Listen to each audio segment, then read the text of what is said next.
Hi everyone, my name is Kerry. I'm one of the counseling interns here at the Cancer Support Center. I've probably met some of you before. I've done a number of the groups here. The group I'm going to be discussing today is our DBT group. DBT stands for Dialectical Behavioral Therapy. If you've sat in on one of the DBT groups in the past, I've kind of talked a little bit about what that is. If not, DBT is similar to CBT, which is Cognitive Behavioral Therapy. So the difference with DBT is it kind of gets more in depth. Not only does it focus on our cognitions and the way that we think, but also the way that we feel, our emotions, and then our physiology or how it affects our body. So today I'm going to talk to you a little bit about emotion regulation. Emotion regulation is something that I feel a lot of people struggle with. So oftentimes, especially if you've experienced any kind of news where it's really happy news or maybe really upsetting or sad news, you'll feel a flood of emotions typically. And a lot of times people have difficulty processing those emotions, and so that's really what emotion regulation is kind of all about. It's how do we process our emotions? How do we cope with the situations in our life that maybe we can't really control? So things that just kind of happen. How do we find ways to cope with that? And so part of emotion regulation is really being in tune with your emotions and how you feel. So it's being able to ask yourself when you're experiencing a flood of emotions, what am I feeling? What emotion am I feeling right now? Why am I feeling this way? What triggered this emotion? So being able to kind of ask yourself all of those questions. And so for example, let's say I got into a car accident, God forbid, right, on the way home. And I noticed that I'm getting all tense and kind of, I notice my face is getting really red and I'm getting really flustered and maybe my hands are shaking. So being able to check in with yourself and say, what's going on? What am I feeling? Maybe I'm feeling a lot of anger. Maybe the accident wasn't my fault, it was somebody else, so I'm feeling a lot of anger. Maybe I have a lot of anxiety going on right now. So being aware of how you're feeling is very important in terms of being able to cope with that.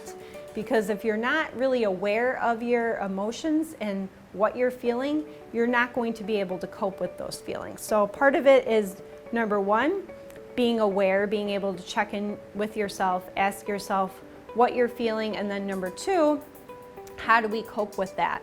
So I feel like that's a big issue that so many people have, is trying to find positive coping skills. So, and being able to recognize your emotions before they get kind of out of your control. So that's another thing that I feel like people often will talk about, is they feel like the only time when they really recognize their anxiety is when it's already at a 10. And so we want to be able to try to recognize those feelings before they escalate to that point. So again, number one, to backtrack, number one is recognizing the emotion or the feeling, and then number two would be coping with it. So we'll focus on anxiety, for example. So let's say I'm getting really anxious. How do I know that I'm anxious? Well, because I know that anxiety affects me maybe because I notice my hands will be shaking. I notice that I start pacing across the room. I notice that my face gets really red. I notice that maybe I talk a lot more. So being able to, number one, notice the emotion that you're feeling and notice how it affects you. And then how do I cope with that? So for me, maybe the best coping skill is to kind of take some time by myself. So processing it alone, so alone time.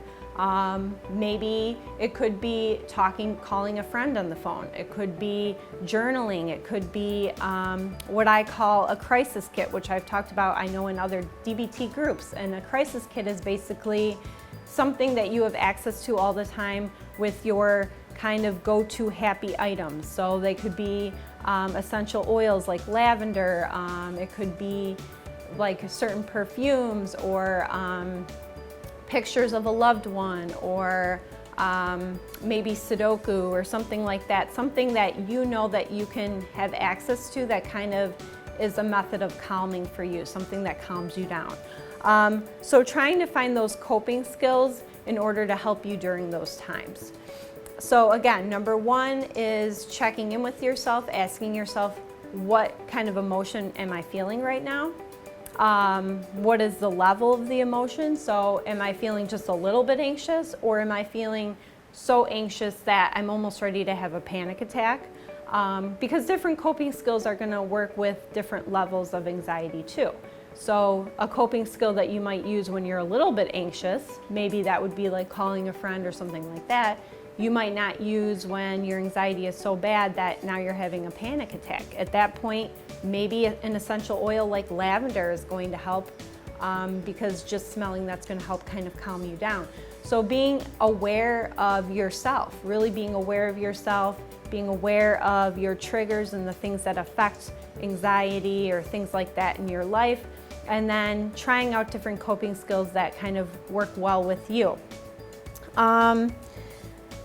And so the worksheet, if you did want to call us and have us send you out a worksheet, the worksheet does kind of go through all of that. But part of it is how do you manage your emotions on a day-to-day basis? So how do you keep yourself from getting to the point, like for example, when your anxiety reaches a 10, how do you keep your anxiety in check?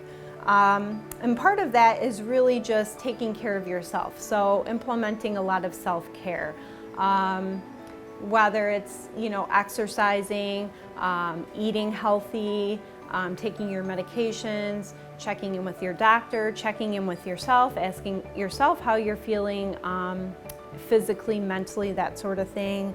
Maybe spirituality is something that helps you on a day-to-day basis.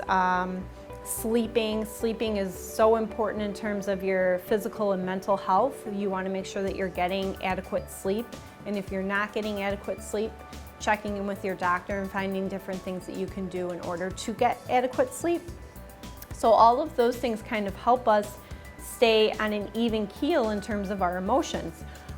Certainly, that doesn't necessarily mean that, that those things will work 100% of the time. Like I said kind of in the beginning of my discussion, there are situations that affect us that are out of our control. So, for example, being diagnosed with cancer, getting into a car accident, even right now with the COVID-19 pandemic that's going on, there are things that are out of our control. And so it's when those things do happen, being able to have a wide variety of coping skills available that you can use, especially if you know that you're prone to anxiety and things like that. Even when I've told people over the phone that struggle with anxiety, with everything going on right now in the world, I tell them, take a minute, shut the TV off, take some time to yourself, just, whether it's spending time with a pet, whether it's, exercising or doing some deep breathing or, taking a hot bath or whatever it is that you need to do to kind of take care of yourself and focusing on the here and now. I think that's so important, especially for people that struggle with anxiety. Try not to think about the what ifs. I know that a lot of people are thinking, I'm sure, about that right now. What if this happens? What if that happens?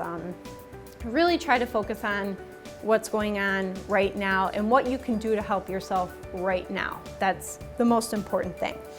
And then some ideas of coping skills when you are feeling really anxious, or you're really having a hard time, or you're struggling, like I was saying, reaching out, calling somebody, whether you're reaching out here to the Cancer Support Center, there's staff here. We're always available through the phone to talk to if you need somebody to talk to, if you would like to reach out and have somebody, to talk to. Certainly you can watch a movie at home. Sometimes just watching a funny movie or something like that takes your mind off of things. Going for a walk, finding a new hobby, knitting, crochet, doing a puzzle at home, spending time with your family at home, things like that. Just doing something, some kind of self-care can really be so beneficial.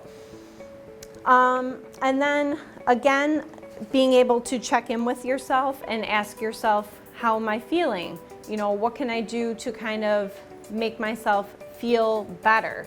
So for some people, let's say, for example, they're struggling with depression or something like that.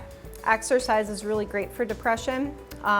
If exercise is not your thing, you can certainly, like I said, reach out and call somebody, you know, journal, things like that. Those are all good things to help deal with depression. Hobbies, things like that. So really just asking yourself and being honest with yourself and asking yourself, what do I need right now? What do I need in order to really best support myself and my feelings and that sort of thing? So the last sheet I wanted to go over, it's called zones of regulation.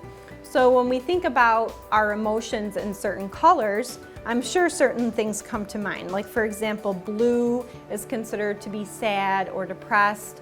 Red is obviously anger. Yellow would be like anxious, and green is joyful or energized.